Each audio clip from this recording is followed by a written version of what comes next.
comment on this provocative art display that is being shown at Canterbury Cathedral behind me there. Obviously it's done as a provocation of some sort. Now the idea is they've graffitied the interior of the cathedral, and they've asked minorities, unbelievers, to put their questions. What would they ask God? One of the questions here I'm going to read: why did you create hate when love is by far more powerful?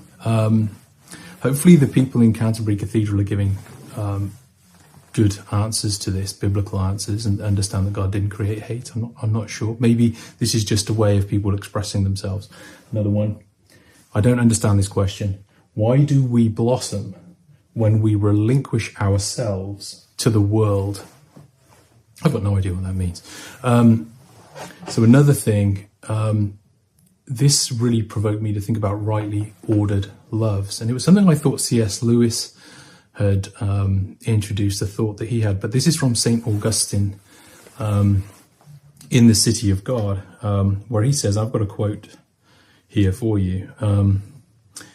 But living a just and holy life requires one to be capable of an objective and impartial evaluation of things, to love things, that is to say, in the right order, so that you do not love what is not to be loved, or fail to love what is to be loved, or have a greater love for what should be loved less, or an equal love for things that should be loved less or more, or a lesser or greater love for things that should be loved equally. And that's him from The City of God on Christian doctrine.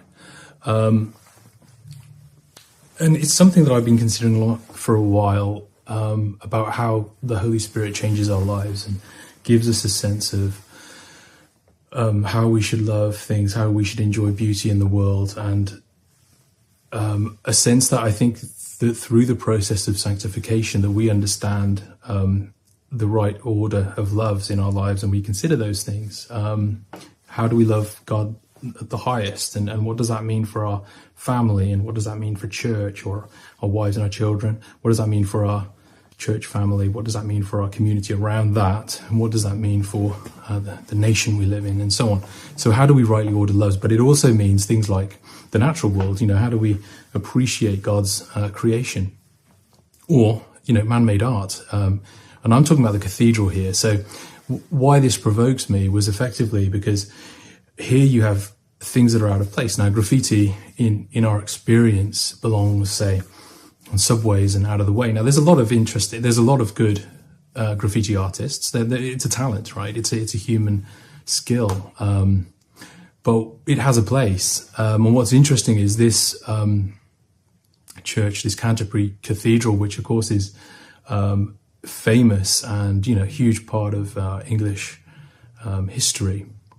The people that are running it are pandering to minorities, or people they call minorities.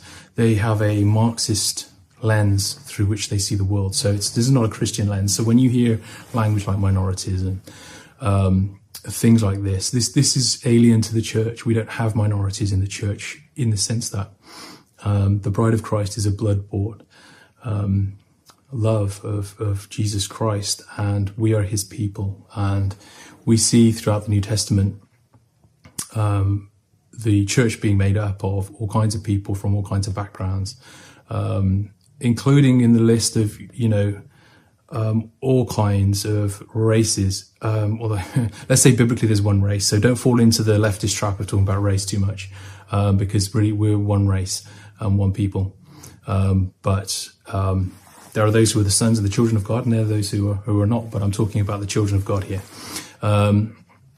And the one thing, we have a list of, all these people, such as were some of you, and he's, Paul might list off a bunch of sins and issues that people had, and this is what you were, and this isn't what you're not. And then he might list off, there's the one where we're listed off of what's one of the groups of people that make up the first century church. There's the Scythians. The Scythians were slave owners, and you would have slave owners, and then they were known as brutal slave owners, and they would be in the church, sitting next to, listening to the teaching, next to former slaves, and these are one body now.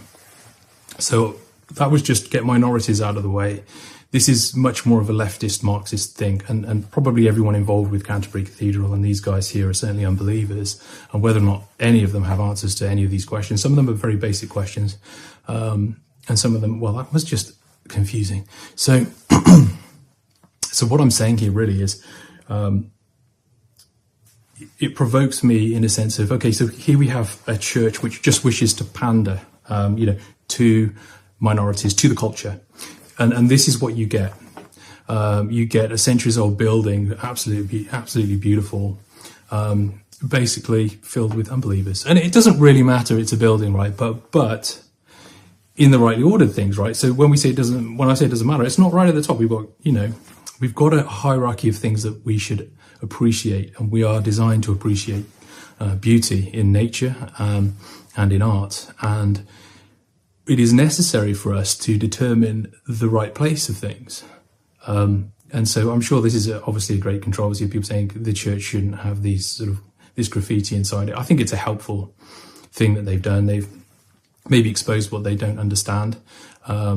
And maybe they don't have any answers to these questions, and they don't know what's appropriate for a building like that. And I think it's another way of having angry, discontent people who want to dominate another culture potentially come in and spray paint the place.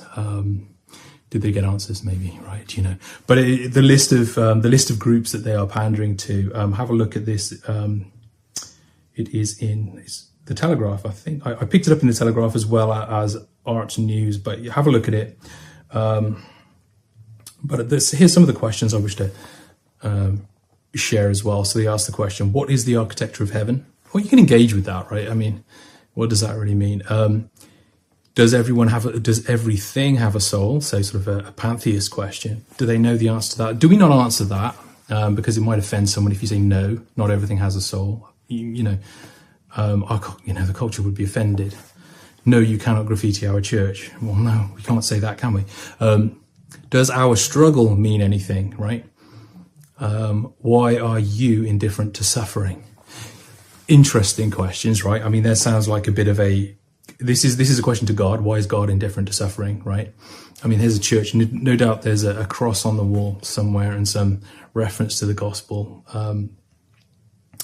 Does our struggle mean, these are questions that could open up and talk about sin and where we really are before God, and why we struggle and what's going on in the world around us. So I do hope that that's an opportunity for people in Canterbury Cathedral to do that. But this was just a surface response to what I saw, in a sense of, I thought, yeah, this is a helpful image to think about rightly ordered loves. That building is beautiful and would have taken decades to build, if not longer.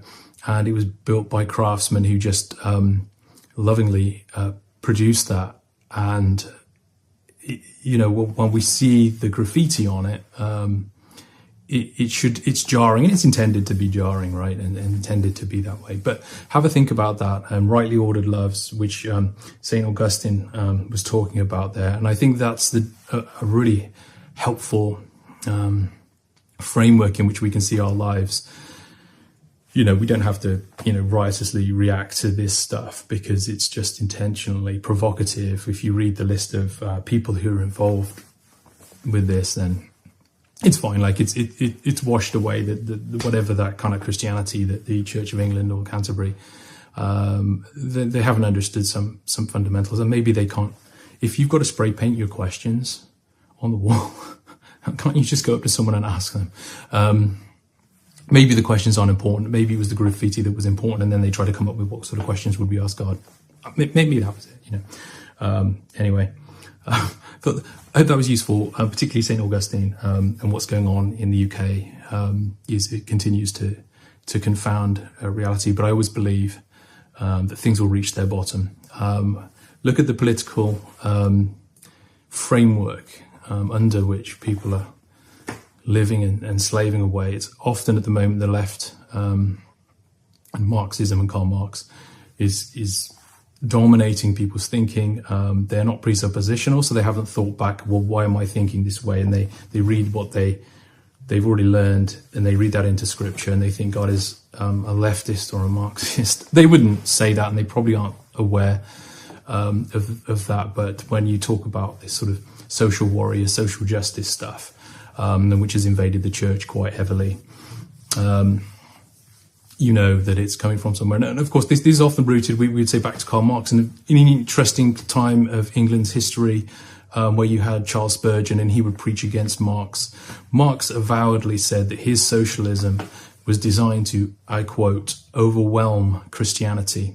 And that's why socialism isn't an equal and opposite to capitalism. Capitalism, I'll just give you a quick.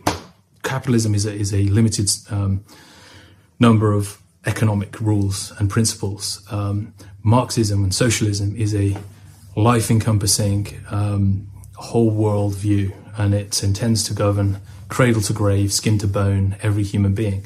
And it is intended by Karl Marx to overwhelm Christianity because he saw that as the greatest threat to him and his beliefs, and absolutely is.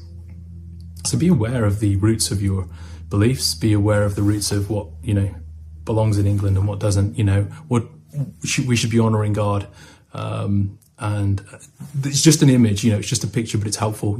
We can attack it with graffiti and we can try to bring it down with the shallow stuff that we spew, but ultimately there are going to be solid foundations, and build them in your lives. It's not ethereal out there. Solid foundations are found in your lives, and go talk to people and give them the answers to these questions in England when they're asking.